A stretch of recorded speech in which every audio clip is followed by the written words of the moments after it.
Hi hello നമസ്കാരം. സജീന വ്ളോഗ്സിലെ പുതിയൊരു വീഡിയോയിലേക്കല്ല, പുതിയൊരു ഓഡിയോയിലേക്ക് എല്ലാവർക്കും സ്വാഗതം.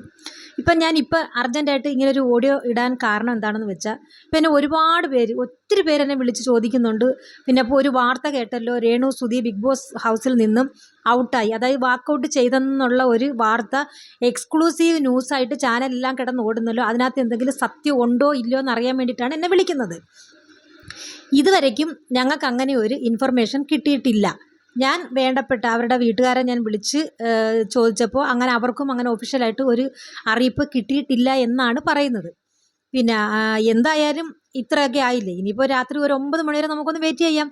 ലാലേട്ടൻ വന്നു കഴിഞ്ഞാൽ സത്യാവസ്ഥ എന്താണെന്ന് അറിയാമല്ലോ. എനിക്ക് പറയാനുള്ളത്, കുറേ അവിടെ ഇവിടെയും കിടന്ന് പി ആർ വർക്ക് ചെയ്തെന്നും പറഞ്ഞുകൊണ്ട് കുരയ്ക്കുന്ന കുറേ ആൾക്കാരുണ്ട്. അവരോടാണ് പറയാനുള്ളത്. 10 ലക്ഷം രൂപ രേണുസുധിക്ക് കിട്ടുന്നത് 8 ലക്ഷം രൂപ പി ആർ വർക്ക് ചെയ്യാൻ കൊടുത്തിട്ടാണ് അവൾ പോയതെങ്കിൽ അവൾക്ക് അവിടെ ചെന്നിട്ട് വർക്കൗട്ട് ചെയ്യണം എന്ന് പറയില്ല. മനസ്സിലായ? എന്താണെന്ന് വെച്ചാൽ പൈസയുടെ വാല്യൂ അവൾക്ക് അറിയാവുന്നത് കൊണ്ട്. അപ്പം നീയൊക്കെ മനസ്സിലാക്കിക്കോ, അവൾക്ക് ഇപ്പോൾ കിട്ടുന്ന സപ്പോർട്ട് ഫ്രണ്ട്ഷിപ്പിൻ്റെ പുറത്തും അവളെ ഇഷ്ടപ്പെടുന്ന ആൾക്കാരുടെ പുറത്തുമാണ് അവൾക്ക് ആ വോട്ട് കിട്ടി അവിടെ നിൽക്കുന്നതെന്നുള്ള കാര്യം മനസ്സിലാക്കുക എല്ലാവരും.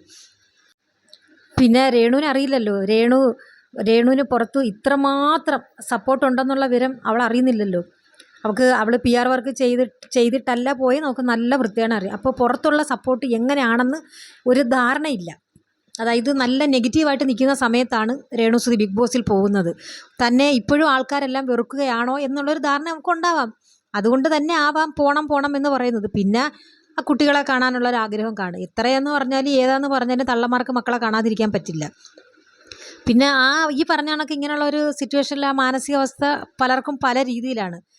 അവളുടെ മാനസികാവസ്ഥ അങ്ങനെ അവൾ പ്രകടിപ്പിക്കുന്നു. അപ്പോൾ വാക്കൗട്ട് ചെയ്ത് അവൾ തിരിച്ച് വരുവാണെങ്കിൽ വരട്ടെ. ഇപ്പോൾ നമുക്കല്ല അതിനകത്ത് ഒന്നും ചെയ്യാൻ പറ്റില്ല. അതിനകത്ത് നിൽക്കുന്നിടത്തോളം കാലം നമുക്ക് പുറത്തു നിന്നുള്ള സപ്പോർട്ട് ചെയ്യാം എന്നുള്ളതല്ലാതെ അതിനകത്ത് കയറി നമുക്ക് പ്രവർത്തിക്കാൻ പറ്റില്ല.